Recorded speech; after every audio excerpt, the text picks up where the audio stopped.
Agora sim, quantas e quantas vezes nós já noticiamos aqui casamentos que terminam de forma trágica. Essa mulher está tentando se precaver, já procurou a polícia e agora procurou a ajuda da equipe de reportagem aqui da Rede Massa. Por quê? Porque ela se separou do marido há 1 ano, eu não sei se foi quando no momento da prisão dele ou não, eu só sei que ele saiu da cadeia agora recentemente e está transformando a vida da mulher no inferno, ele não se conforma com a separação. Primeira pergunta que eu faço, Ene Morim, boa tarde. Ela se separou do marido quando ele foi preso ou ela já estava separada dele quando ele foi parar no sistema prisional? Ela se separou após a prisão. Exatamente isso. Depois que ele foi preso por tráfico, ela se separou. Ela não sabia o que acontecia, porque até então ele tinha uma estética automotiva. Era disso que eles sobreviviam. E daí ela foi surpreendida com a prisão do marido. Foi quando tudo começou. Na verdade, virou uma bola de neve, Giba. Sabe por quê? Porque ela começou a perceber a situação toda, onde ela estava envolvida. Os filhos ali são 2 filhos, 2 crianças, uma de 11 e uma de 4 anos. E ela disse, eu não quero mais viver isso para mim. Eu não quero mais isso para mim, eu preciso sair daqui e quero tirar os meus filhos daqui. Eu não quero que os meus filhos vivenciem isso. E ela tentou sair e se separou. Só que aí ele não aceita as 2 coisas. Ele não aceita a separação, ele não aceita que ela fique com os filhos, que ele quer os 2 filhos. A menina de 11 anos acabou ficando com ele, porque essa mulher viveu tantas coisas que ela resolveu ir embora da cidade. Ela resolveu sair de Curitiba. Morava aqui durante 13 anos, onde durou todo o casamento. Foram 13 anos. Ela decidiu ir embora para São Paulo. Só que ela vem todas as vezes para trazer o filho para o marido ver, para o ex-marido ver a criança, porque como ele usa a tornozeleira eletrônica, ele não pode viajar para São Paulo. E aí, na verdade, o inferno começou justamente por isso, porque ele não aceita nem que você fique longe dele e nem que você leve a criança, que é o menorzinho de 4 anos. Anteontem, ele resolveu mandar os irmãos apedrejarem o seu carro. Exatamente. Eu fui buscar o meu filho, tinha combinado com ele para ele entregar cedo na casa do meu irmão, 7 horas, o Lorenzo, e a Laura ia para a escola, depois eu pegava ela. Ele não fez como combinado, eu fui no trabalho dele, questionar ele porque ele não me atendia. Ele falou que era para me voltar mais tarde, que ele iria me entregar meu filho. Eu passei lá e falei, cadê o Lorenzo? Ele falou, está em casa. Falei, então 5 horas eu estou indo lá. Eu voltei para minha casa, que é na mesma rua da casa dele, a residência que eu fico aqui em São Paulo, que é a casa do meu irmão, e vi a atual namorada, atual esposa, não sei, dele, chegando com as crianças. Então, eu fui até a rua junto com uma amiga que estava dirigindo, para que eu não precisasse dirigir a palavra a ela, me envolver, porque eu quero mais é que ele siga, seja feliz. Acho ótimo que ele está conseguindo me deixar em paz, estando com uma outra pessoa, porém, ela não queria entregar a minha filha, não queria deixar eles irem, mas o meu filho viu e já desceu, já entrou no carro. Começaram a me ofender, o irmão dele, a mãe dele, sem eu nem ter descido ou trocado uma palavra com eles. Começaram até mesmo a ofender minha amiga, que eles nem conhecem, ela nem conhece eles, ela só fez o favor de me acompanhar até lá. Passado isso, eu saí com meu filho, né? E ele me liga, eu te avisei que não era para você ir lá, você está procurando, você não vai pegar o meu filho. Se você quiser pegar as crianças, você vai ter que entrar na justiça para conseguir isso. Aí eu falei para ele que o meu filho já estava comigo dentro do carro. E nisso, meu filho, ouvindo toda a confusão, ele falou assim, pai, eu tô com a minha mãe e eu não gostei do que a minha avó fez. A minha avó xingou a minha mãe, eu estou muito bravo. Meu filho falou isso para ele na ligação. Ele falou, se você fugir com meu filho, eu mato você. Você não sai de Curitiba com meu filho. Foi aí que tudo começou, as ameaças de morte começaram. E com muita constância. Aí, depois disso, a gente encerrou a ligação. Eu achei que era um momento de raiva dele, porque eu estava com a criança, mas que passaria, como muitas outras vezes já aconteceu, e ficou nisso. Eu fui para casa, né? Dei café para o meu filho, voltei para casa. Uma meia hora depois, a irmã dele chega tocando o interfone. Meu irmão atendeu, não me deixou sair, porque ela estava com um pé de cabra na mão.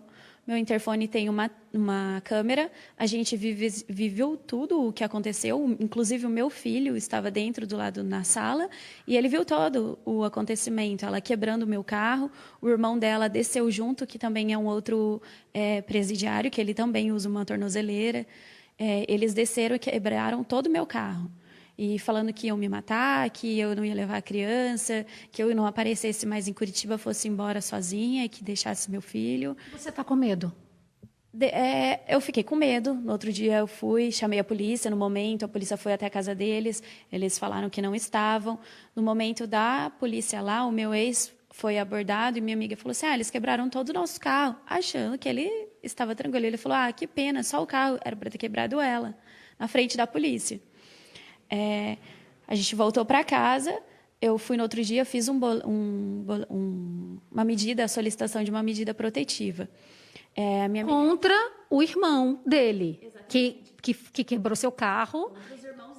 Contra os irmãos dele, pedindo, o distanciamento e é um risco que eu estou proteção, para sua vida. Até porque eu fico aqui em Curitiba um bom tempo. A minha intenção era de ver a minha filha, que até então eu não conseguia ainda ver a minha filha, eu não consigo ter contato com ela. O contato que eu tive com ela, ela disse que não ia porque ela estava muito nervosa, muito abalada com o que aconteceu, como se eu fosse a culpada. Não satisfeitos, a minha amiga pegou um carro emprestado, a gente estacionou em frente à casa, acordamos no outro dia com o carro todo apedrejado. Gente, em frente à casa que ela está falando é a casa dela, a casa do irmão dela, que ela fica aqui em Curitiba. Não é em frente à casa dele, não. Ela dormiu, o carro ficou na frente da casa do irmão dela e de manhã estava assim, desse jeito que vocês estão vendo. Mas esse carro é da sua amiga. Ela tinha pego emprestado, na verdade, com outro amigo nosso, porque como a gente tem os filhos, ela também tem 2 filhos, e ela veio de São Paulo comigo. Ela está na casa do meu irmão junto comigo. Então, a gente pegou esse carro emprestado para poder estar saindo com as crianças. E eles quebraram o carro também.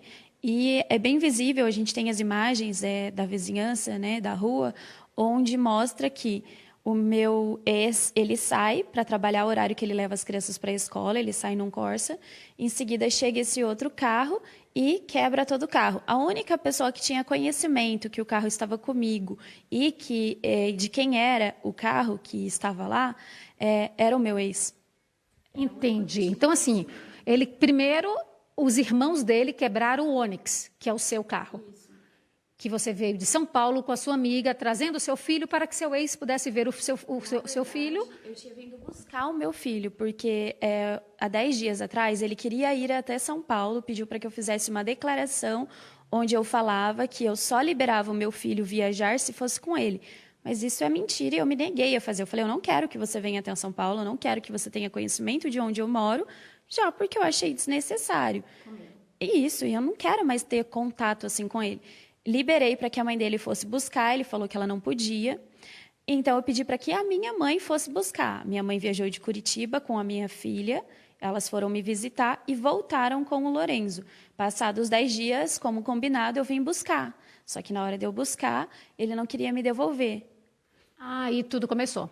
Exatamente. Então, assim, o primeiro carro é o Onix, que o Onix é dela.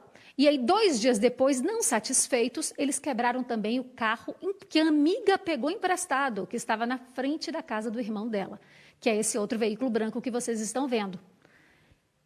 A medida protetiva já foi pedida. Essa mulher, que prefere não ser identificada, por uma questão de segurança, procurou o advogado. Vamos ouvir o que ele disse. Fomos constituídos para atender os direitos de uma mulher que vem sendo vítima da prática de ameaças e danos praticados estes pelo seu ex-cônjuge, segundo a mesma denuncia, na qualidade de manipulador, onde projeta contra essa vítima seu cunhado e, respectivamente, sua cunhada, ou seja, os irmãos do ex-companheiro. Essas práticas estão se tornando comuns de ameaças e danos por parte dessas pessoas. Inclusive, agora, danos contra o seu próprio veículo e veículo de uma amiga sua, quebrando os para-brisas e danificando todo o veículo. Essas ameaças não param aí. Segundo a mesma, já foi ameaçada de morte e também de tantas outras condições que a subjugam como uma mulher que não teria praticado condutas adequadas, pois quando seu ex-cônjuge foi preso pelo crime de tráfico de drogas, juntamente com seu familiar, o mesmo deixou um cartão de crédito e a mesma fez o uso para manter os filhos e toda a família. E ele não se conforma, também não se conforma dela não aceitar mais esse relacionamento abusivo com essa pessoa que já possui indicativos e trata-se realmente de uma pessoa perigosa agora. Segundo a mesma, também esse ex-companheiro pratica o crime de alienação parental contra seus filhos, perseguição contra ela e contra seus familiares e uma série de condutas criminalmente tipificadas que serão levadas, sim, ao Poder Judiciário, pois já foram denunciadas à autoridade policial. Ela está apavorada, porque ela não sabe o que fazer. Na verdade, ela contou pra gente que ficou durante esse ano inteiro que ela se separou, eles tinham uma relação tranquila até então, mas de uns tempos para cá, ele virou a cabeça justamente porque ele quer ficar com a guarda dos 2 filhos e não aceita que ela leve o menor. Ela disse que deixou a menina aqui porque a menina decidiu, que é a maior, de 11 anos, decidiu por livre escolha ficar com o pai. E a mãe respeitou a escolha da filha. Só que ela está apavorada, ela está morrendo de medo porque as ameaças são constantes por parte dos parentes dele. Ela decide apenas após os 12 anos. Com 11 anos, essa criança não tem poder para dizer com quem ela quer ficar. É após os 12 anos. A pergunta que eu faço para encerrar com essa mulher aqui, ela não quer é que os filhos vivam com o pai envolvido com o tráfico de drogas. É mais ou menos isso o que motivou a separação. É somente isso, Oine? Giba, eu vou até passar a sua pergunta para ela. O que você não quer para a sua vida, para a vida dos seus filhos, é que os seus filhos cresçam nesse meio, numa família envolvida com droga. Exatamente, até porque eles não respeitam as crianças. Não ter respeito por mim, ok, cada um segue sua vida, como eu falei, mas que eles tenham respeito pelos meus filhos. Eu cheguei para buscar ele, as ofensas foram péssimas, os xingamentos. A hora que ela quebrou o meu carro, ela não quis saber se meu filho estava dentro ou se ele estava dentro de casa, ela xingando, fazendo exposição das crianças. É isso que eu não quero, entende? A minha filha está lá, ela está com medo de vir me visitar, porque eles estão dizendo que eu quero que o pai dela volte para a cadeia. Eu nunca quis isso. Eu quero, tanto que quando ele saiu, eu fiz questão de deixar as crianças com ele um tempo, como ele pediu, para que eles tivessem um convívio, ele pudesse recuperar o amor dos meus filhos. E eu deixei que ela ficasse, deixei para que ela estudasse junto com ele. Foi uma opção, um acordo que a gente teve, mas todas as vezes que eu preciso visitar, eles querem me impedir de ver os meus filhos, entende? E ele até hoje estava postando em que eu abandonei as crianças, abandonei os meus filhos, mas eu nunca abandonei. Mesmo eles estando aqui, eu sempre dei um suporte financeiro até mesmo para ele e para os meus filhos. Tenho provas disso, tenho todas as transferências que eu fiz para eles. Bom, seguinte, o que está também claro para a gente é que as perseguições continuam, porque a gente tem imagem do carro, de 2 carros passando na rua, parado dentro do carro, do veículo, observando a casa. Então, essa mulher está desesperada e realmente com muito medo. Eu volto com você, Giba. Muito obrigado, Oine Amorim. Ela está bem representada, tem um bom advogado, o doutor Igor Hogar, e com certeza ele tomará atitudes junto à justiça para que essa mulher possa levar uma vida normal.